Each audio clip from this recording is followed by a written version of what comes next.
The views expressed on the following broadcasts do not necessarily reflect those of KHLT, Take 12 Radio, or our affiliates. The opinions on this show should not be considered as medical, psychological, or professional advice and are those of the host, co-host, and guest. Take 12 Radio and KHLT Recovery Broadcasting are not affiliated with any particular 12-step fellowship. One day at a time with its failures and fears,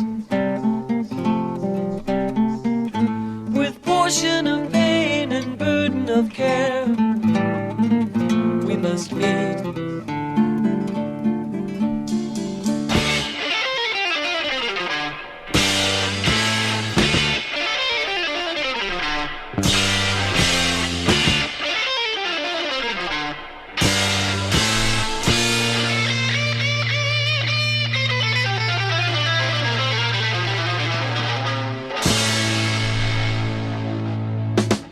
Welcome to Walking Through the Language of the Heart, a journey into the Grapevine writings of Alcoholics Anonymous co-founder Bill W. And now, here are your co-hosts, Chris S. and the Monty'man. Well, greetings, family.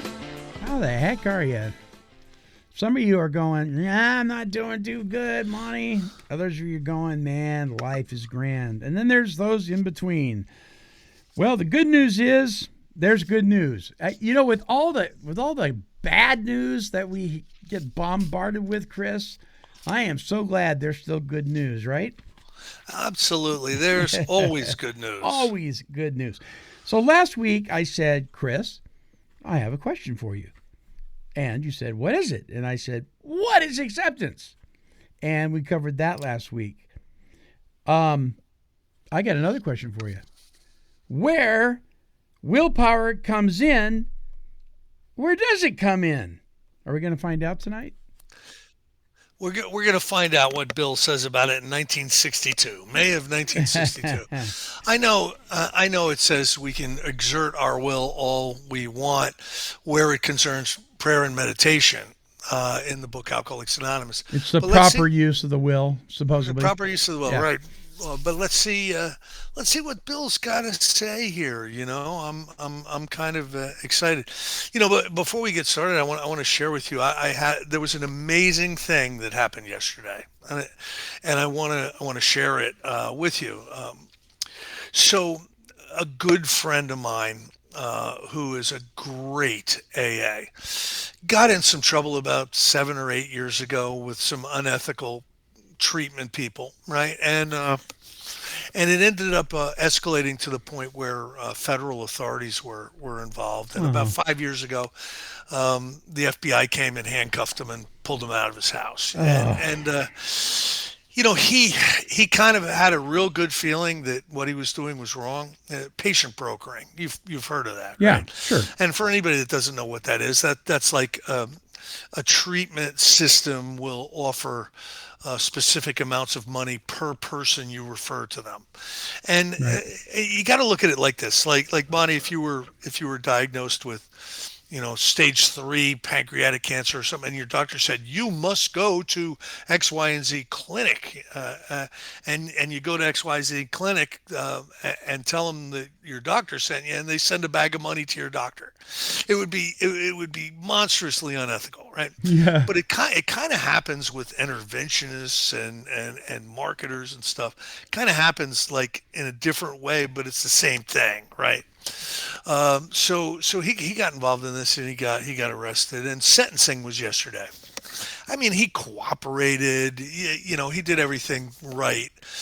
He followed every spiritual principle he possibly could. And so I went to talk as an expert witness. I gave the judge about 4 minutes of my time in Superior Court in Trenton, New Jersey, yesterday. And let me tell you, 60 people that have known this guy showed up. They flew in from 13 different states. And when the attorney said, would everybody that so and so sponsors, will you please raise your hand? Like 25 people raised their hand. Wow. This guy is doing great AA work. Great AA work. Wow. and we were able to shave a ton off the sentence. People that were less higher up than him were getting 3 years and stuff, and he ended up getting a year and a day, and something like 1,000,008 in fine. I'd just like Ugh. to get a 1,000,008 in fine. Yes. But it was I'm convinced it's the absolute lowest the judge had discretion to give, Hmm. and I saw a powerful fellowship. Listen, there are people that come into AA who are in a jackpot and they hang around long enough to get a sponsor and get some letters to the judge, and they halfway do their job in Alcoholics Anonymous. This is the exact opposite of that. This is somebody Wow. who's starting meetings, who's speaking everywhere, who's sponsoring everybody. He put his whole life into AA, Mm. and we showed up for him. Here's a saying for you, Monty. My favorite saying of the week: You can fake caring, but you can't fake showing up. Mm. Wow. That's Isn't that a good good. one? That is really good. Isn't that a good one? I That is stole it, of good. course. Of course, I stole it. You steal everything that's good, right? Yeah, there's nothing new under the sun. You can fake caring, but you can't fake showing up. Excellent. Excellent. Well, that just goes to show you the amazing fellowship that we have around these rooms. And sometimes I have been guilty of being a tad opinionated and critical of the meetings or the gatherings, and Sure. I think for good reason. But to give them credit, where would we have met? I mean, if I had met you in a bar, one of us probably ended up with a black eye. I mean, yeah, We would have been people who normally do not mix. right. So these meeting rooms and basements of churches and fellowship halls and city parks and whatever have helped to pave a way to bring us all together so we can do the stuff that we're supposed to do. So, I think all of us should be forever grateful for the person who unlocks that door every day, 3 times a day or whatever. I mean, Oh yeah. it's a Oh yeah. huge Thank privilege. God for the meetings. Thank God for the Some meetings. countries you Even can't do that. even the meetings you and I wouldn't go to if they put a gun to our head. Right? Even those meetings are keeping drunks from getting behind the wheel. So Huh. you know what I mean? You know Yeah, what I mean? absolutely. Well, that's a All right. great So story, man. Thank you. Thank you for sharing that. That means you're a lot. welcome. Let's do our job here and read from the book. This wonderful book that I've fallen completely in love with, Yeah. called The Language of the Heart. All right. So Bill writes an essay called "Where Willpower Comes In." And this is May 1962. So you and I have heard 1,000 ways from Sunday. Willpower is not enough against the next drink, and you and I have both experienced that, right? Sure. Yeah. So let's see what Bill has to say about this topic. There has always been a lot of confusion about this matter of exerting the will. When the 12 steps say we admitted we were powerless over alcohol, we assert what has always been a fact about that malady, namely that a frontal attack by the will on the desire to drink almost never works. This hard fact is the premise upon which we must start: the recognition that actual lunacy cannot be subdued by straight willpower. God knows drunks have tried hard enough to do just this and have generally failed. Nobody would expect much result were every kleptomaniac to take the pledge not to steal. Respecting stealing, the kleptomaniac is as compulsively nutty as he can be. Though this compulsive condition is not so generally recognized in the alcoholic because drinking is socially acceptable, it is nevertheless true that he is just about as crazy. Therefore, our first step is realistic when it declares that we are powerless to deal with the alcohol hex on our own resources or will. And, I'm just going to share for a minute what that looked like on me, Monty. How did powerlessness over choice, the powerlessness of choice, how did it present in me? Well, probably the last 3 years of my drinking, I would come to, this is like say it's a work day. Mm-hmm. I would come to in the clothes that I had passed out in the night before. I'd shake myself up, Yeah. because work starts at 8 and it's 7:30 already, and I'd go into the bathroom and I'd throw some water on my face. I'd do some vomiting calisthenics. I'd brush my teeth, and then I'd go out to my car and drive off to my awful job, poisoned from alcohol. I was in end stage alcoholism, so it's not really hangover is an underestimate of really what it was. It was true alcohol poisoning, and I would be swearing to God, this is the last day I ever put alcohol in my body. I'm not doing it today. I am not drinking. When I get home today, I am not drinking. I never want to feel this bad again. I can't believe what I did last night. My eyes are yellow. I'm shaking like a leaf. I'm nauseous.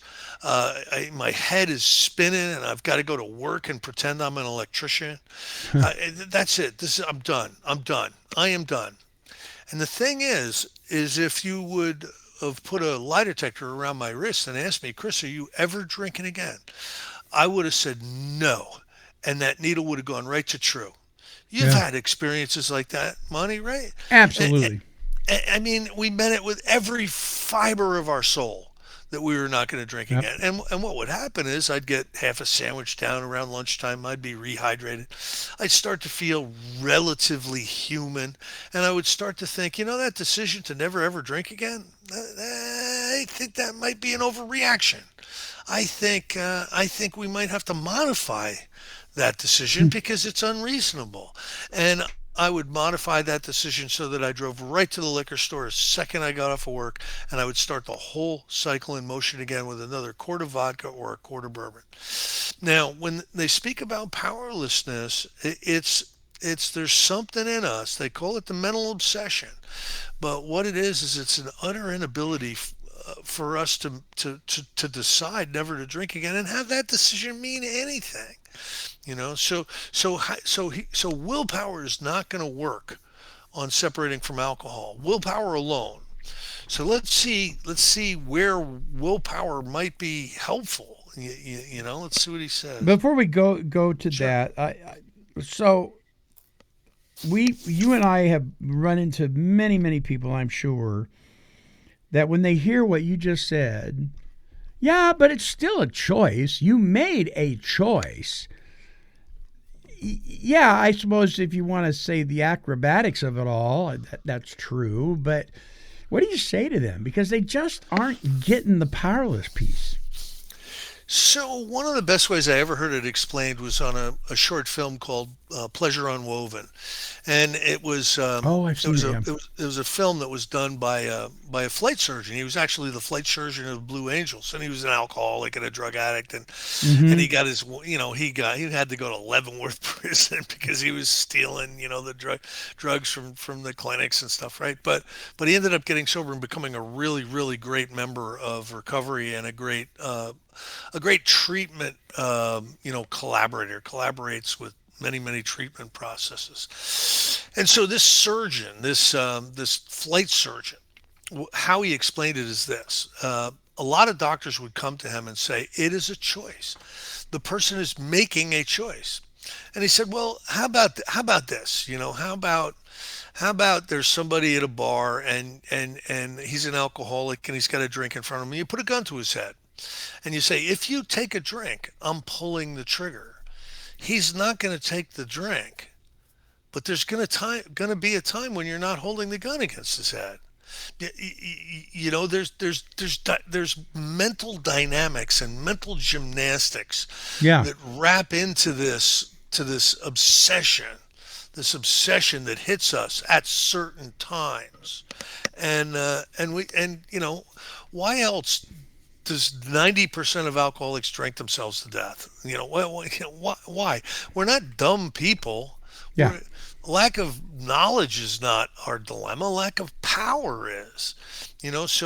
So that's just an aspect, a dynamic of what alcoholism is. Now, if I remember right, the guy said what he's thinking is, how quickly can I get this shot of whiskey from the counter to my mouth before that guy pulls the trigger.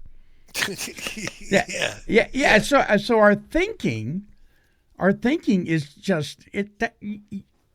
An average person would go, "That's insane." Exactly. Yeah, Exactly. it's alcoholic insanity. That lack of, lack of the same type of defense that if you put your hand on a hot stove. And the guy's stone cold sober when he's thinking this. Yeah, He hasn't even had a it, drink yet.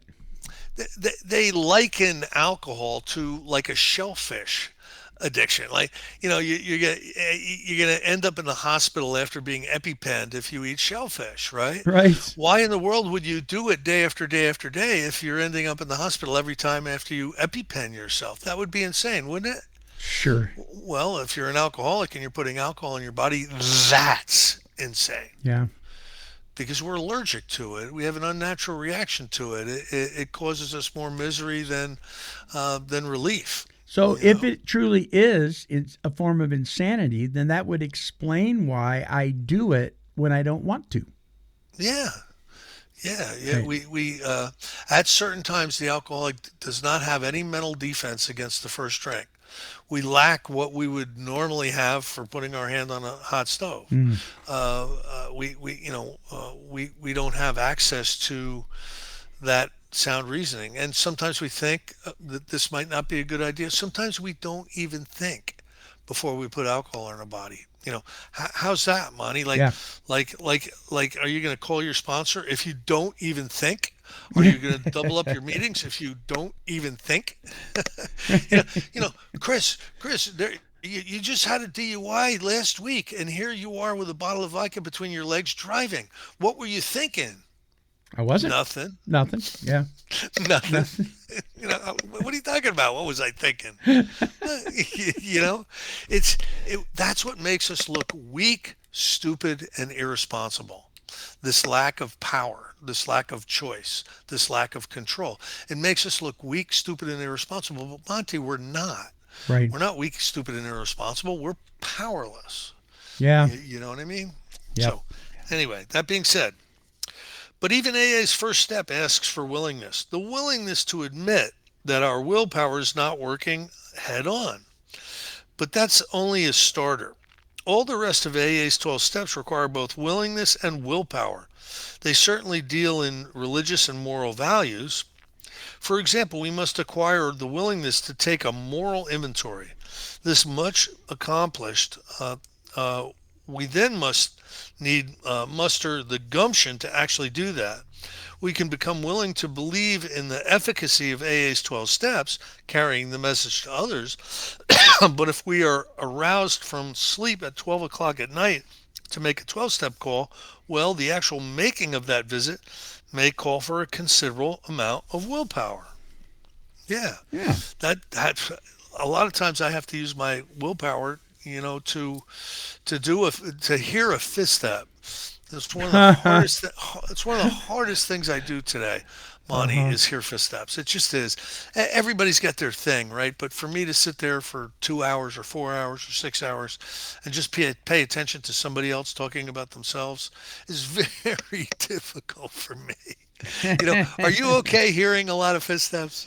Well, you know what? And this is what I love about this moving through the steps quickly thing. We could spend a lot of time listening to a person talk about the symptoms, but we really need to get down to business and talk about the causes and conditions, right? Yes. And once we do that, all that ugly stuff, because I don't know about you, but when I did my fifth step, I intended to impress my sponsor. I'm going to impress this guy that with all this stuff that I'm willing to open up about. And you know what he told me? He goes, I don't want to hear it. I don't want to hear it. I want to know. I don't know. I want to know what you're thinking to bring you to this point. I don't want to hear about the affair you had. So Monty, my favorite new way of listening to a fifth step is this: if you didn't write it, I don't want to hear it. Oh, I like that. Just read what you wrote. Yeah. Everything else is window dressing. Everything else is softening the impact. Everything else is justification and belaboring. Mm-hmm. Yeah. So that's my favorite way of doing it now. That'll cut down a lot Yeah. because everybody. Well, let me tell you about this resentment. I met Fanny Sue, in the '60s, and we didn't even really like each other, for 4 or 5 years. Read what you wrote. I hurt Fanny Sue. I was selfish. I was inconsiderate. I harmed her. Read what you wrote. Okay, all the excess baggage is just that. Oh, yeah, that's great. Another example, is it especially required of the atheist and the agnostic that he become open-minded on the subject of God? This seems to require a considerable exertion indeed. If then we suggest that he address himself to whatever God there may be in meditation and prayer, he usually finds this takes a lot of discipline to do, even as an experiment. Monty, you had the benefit of a religious foundation, prior to showing up in Alcoholics Anonymous. Yeah. Though I was confirmed a Methodist, I knew nothing about it and hadn't participated in decades. When I showed up in AA, so yeah, I had to become willing to pray. I had to become willing to pray. Right off the bat, I said the Lord's Prayer because you held my hand and made me do it at the end of the meeting. But Right. I mean, like a personal prayer. Yeah. I had to do that. So That can be rough. it can. The net result of willingness and will, as applied to the life problem in general, does not eventuate in a release from the desire to drink, thereby getting around any heavy exertion of willpower on the alcohol problem itself. Precisely why this release comes to most of us is totally unexplained. We are restored to sanity provided we condition ourselves for the gift of restoration, or, to put it in religious terms, the inflow of God's grace, which results in the expulsion of our obsession. What a great paragraph! What a great paragraph! What I see there is surrender. Yeah. Surrender. I had a good buddy of mine. We taped the show today. It's going to be airing in later in June. Who works for YWAM, Youth with a Mission, and he directs thousands of people over in Kona, Hawaii, to work with people that are hurting. And this guy just 5 years ago walked into the treatment facility that I was working at, and you would not recognize him today. And I said, Adam, what was there a specific thing that grabbed you? What was your light bulb moment? And he said it was surrender. I had gone to AA, NA, Celebrate Recovery, Alcoholics for Christ. I'd been in church. I was doing all these things. I jumped through all the hoops. I did everything you told me to do, but I never surrendered. He says, and once that happened, everything changed. Everything changed. And I see a lot of people, don't you, Chris, that just walk through the motions, that do the 12-step boogie? Oh, absolutely. So when you think of surrender, think about Japan and World War II.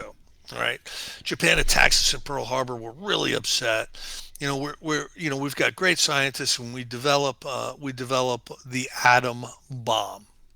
All right, we fly over there and we drop an atom bomb on Nagasaki and we drop an atom bomb on Hiroshima.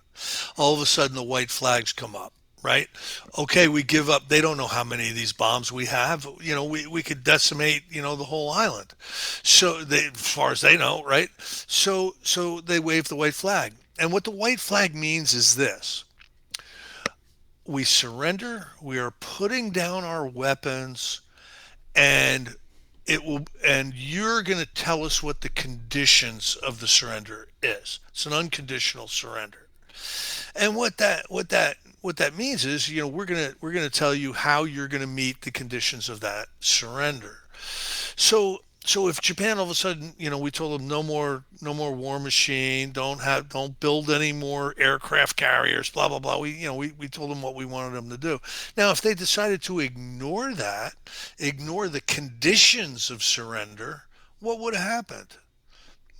We'd have gone back in. Gone back and we'd have in. blown them up again. Yeah. So they didn't want that. So they followed the conditions of that surrender, and they became one of the most economically feasible and Yeah. happy countries on the planet because of surrender. Wow. You know, Yeah. we can become some of the most happy people. We just got to put down our weapons. And what is our weapon? Our weapon is self-will. Oh, pride and Our ego our and oh, that's yeah, that's our those are our weapons, our character defects. We got to put them down. yeah. And it doesn't mean we're going to become perfect people overnight. We're just going to stop hostilities. We're going to stop fighting. Hmm.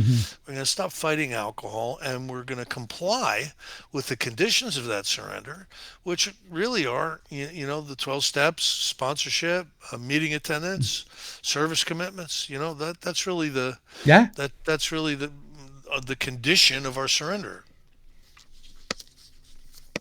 So it says here, nor does it seem to matter how we define God's grace. We can still claim, if we like, that we have tapped a hidden or unused inner resource. We don't need to actually define just where that came from.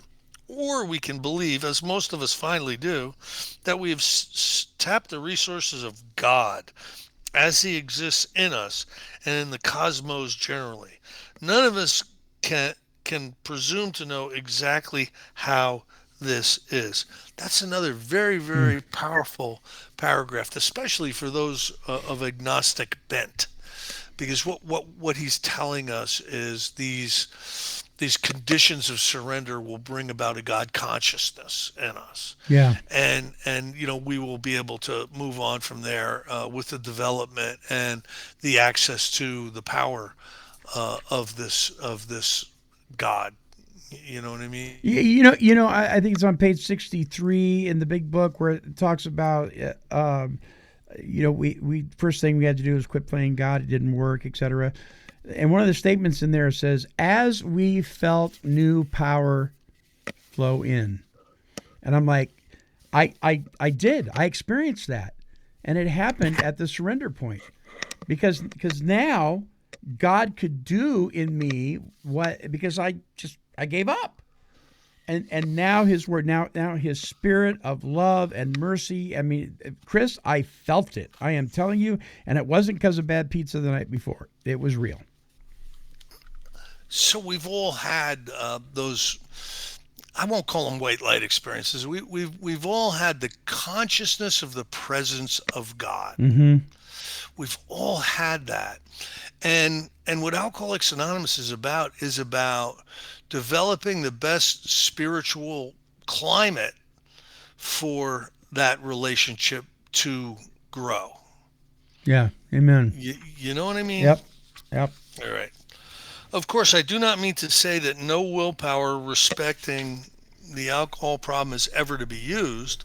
During my first couple of years, I had 2 or 3 severe temptations to drink, but having practiced the AA program pretty faithfully, I was able to see the consequences of so doing at the time I was tempted. The usual blinding rationalizations were not present. I had been restored to sanity respecting alcohol. I nevertheless had to make a choice, but under these conditions it was not hard, and the choice did require a certain modicum of willpower or of willingness to choose rightly. And I've experienced this too. Sure.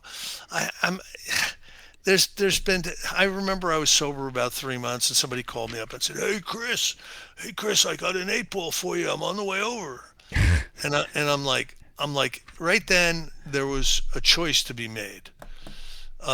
You know, toe the party line and let this guy come over and buy an 8 ball and throw everything away, or tell him I'm sober now.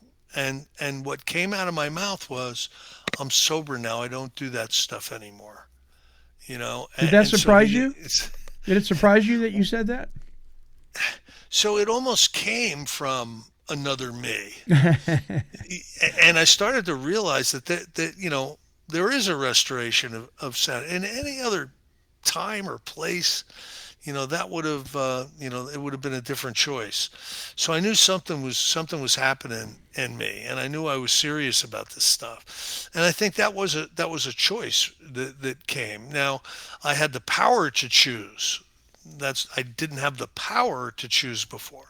Right. So yeah, that was a choice. Normally, choice isn't even really a thing. It's like it's like I don't eat raw eggs. It's not like I'm choosing not to eat raw eggs. It's just it's not something that Just not something you it, do. it's not something on my plate Yeah. ever. You know what I mean?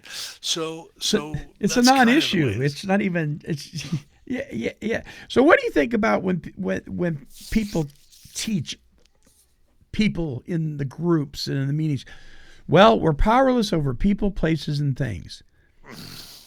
All right, if you're powerless over people, punch one of them in the head and see what happens. Mm-hmm. There's going to be a real reaction. You're not Mm-hmm. powerless over getting people to react. Places, start something on fire. See Mm-hmm. see if see if the place burns down. You're not powerless over places and things. We break things all the time, and we throw things away all the time. We're not powerless over people, places, and things. That's a cop out. Right. What we're powerless over is we're powerless over character defects, and we're powerless over alcohol to a degree. And we gain power that isn't ours, it comes in us and through us, but it is from the divine. We gain power. So the people that say they're powerless over people, places, and things want to stay victims. Yes, You they know what I mean? do. Like, oh, can't go. Oh, whenever I go to my parents' house on Christmas, they push my buttons. They push my buttons. Yeah, no, well, Oh well, gosh. okay, they push your buttons. The way you're reacting to being button pushed is the problem. Yeah. All right. Yeah. So there's some step work to be done. Yeah. You know what I mean? Because you belong at your family's house at Christmas. You know what I mean? So my question is, what are you doing walking around with your button sticking out so far? That's a good way to put it, right? I'm sensitive. I was talking with somebody about they're in multiple treatment centers, and they're telling me that really alcohol and drugs really isn't their problem. Shame is their problem, and I'm dealing with my shame. And I asked them a question. This happened on Sunday. I asked them a question. I go, okay, shame. I get it. I get it. What's the exit plan? Hmm. And he looked at me like really funny. Like, what are you talking about? I go, what's the exit plan? What do you need to do to get past it? Well, I'm writing 2 hours a day. Good God, you're writing 2 hours a day? Hmm. Then if it was step work you were writing, you'd probably be able to move past this thing called shame. Or if it was amends, cards, you'd probably be able to move. What's your exit plan? You're just going to dwell in it? You're just going to keep talking about it? You keep writing about it? You're going to keep swimming in it? What is the exit plan? Yeah.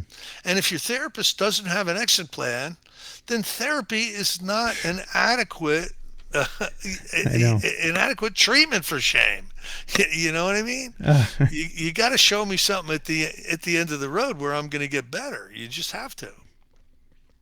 Yeah. Oh man, we could talk forever about that. I just the therapeutic. What is it? I think it's in the NA basic text. The therapeutic value of one addict helping another is without parallel. Without parallel. That is awesome. Without parallel. Right. Absolutely. Now, I'm not saying terrible things don't happen and that our emotional condition isn't impacted by it, right? Yeah. But I'm sorry, I was brought up by the great generation. These were people who were in World War II. You know what I mean? These were people who killed people and had their best friends die in their arms and all this kind of stuff. Yeah. You're not gonna tell me you can't move on from trauma and stuff like that. You can't. I was brought up by the great generation. They never talked about it, and they ended up being good people. So Yep. I don't know. Yep. Yeah. The Came to Believe folks put it this way: you're not stuck. You stopped. There you go. There you go. That's a good way to put it. Yeah. I think this exercise of the will is appropriate and necessary during the interval in which one is developing a general release from the problem. But a general and complete release is quite possibly after considerable practice of AA's program. So you get released from alcohol after considerable practice of AA's program. I know because I've been under enormous emotional strain since AA started. I've had neurotic depression that lasted from 1943 until 1955. It's 12 years. One from which I never fully surfaced. About 3 years of this was suicidal. But the release from alcohol had been so thorough that I was never tempted during this long siege to resort to drink. So this is the substance of the AA party line as I happen to see it. But please be assured you don't necessarily have to see it the same way. Plenty of people differ with me and yet remain sober. That's a great line. Plenty of people differ from us, Monty, yet remain sober. We gotta remember that to keep humble. Nevertheless, the experience of most of us seems to back up what I've just said. Those who try to work the program in other ways and succeed by doing so are, in my belief, staying dry the hard way. AA's orthodoxy, if it can be called that, is merely that what the majority experience suggests. You can still take your pick. You can do it the hard way, Monty, or you can do it the soft way. You can take the steps and be released from alcohol, or you can not drink and go to meetings and always be at risk. Take your pick. How long do you want to stay sick? Yeah. How long? Yeah. How soon do you want to get well? Yeah. How free do you want to be? Right. And we present this stuff, maybe somebody comes to us. We don't make the approach necessarily. Maybe somebody comes to us before we get to them. That's happened to me. And my question to them, okay, you're coming to me, you want some help here. Do you have an idea what you need to do? No. That's why I'm coming to you. Good answer. Okay. All right. So this guy that I was talking to just recently, I asked him, I said, do you have a concern that alcohol is taking precedent in your life to the point where you have no ability to quit drinking and you're powerless over it? He said, absolutely. I said, are you interested in something that may solve your problem? He goes, yes. And I said, then I may have something for you. I said, but if you're not at a place where you want to follow some, directions here, it might not work. And so we could both be wasting our time. Yeah. So right now he's willing. We'll see. You know that question that lots of sponsors ask, when somebody makes the approach to them, are you willing to go to any length to stay sober? Yeah. Most people don't got a clue what that really means the first time they're asked that question. They find out later though. And some do it, some stick to it. Well, our next article is called Spiritual Experiences. That's going to be interesting. Man, we are just plugging along here, man. We are like 3/4 of the way through almost. Man, what a great book, filled with so fun, so much filet mignon of Alcoholics Anonymous. Chris, thank you so much. Monty, it's a pleasure. All right, my friends, listen to the closeout of the show here in just a second, and you can find out how you can catch up on all the episodes that we've done. I think this one is episode 73. Woohoo! Wow. Oh, my goodness. All right, until our next broadcast, this is the Montyman along with Chris S. and the rest of the Take 12 Recovery Radio family, and we are wishing God's perfect serenity for you.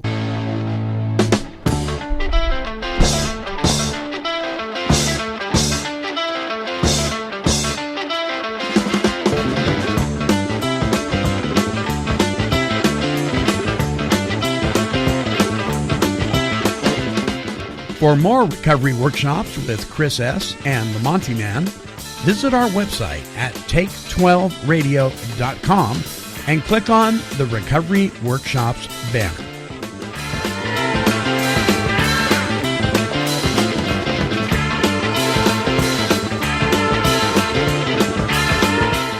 This has been a broadcast of Take 12 Recovery Radio and KHLT Recovery Broadcasting.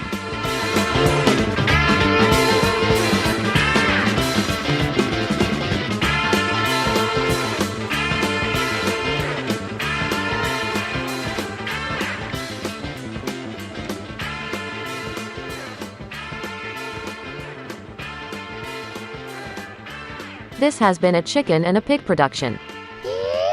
Kitty, kitty, kitty, kitty. Meow, meow, meow. Woof, woof.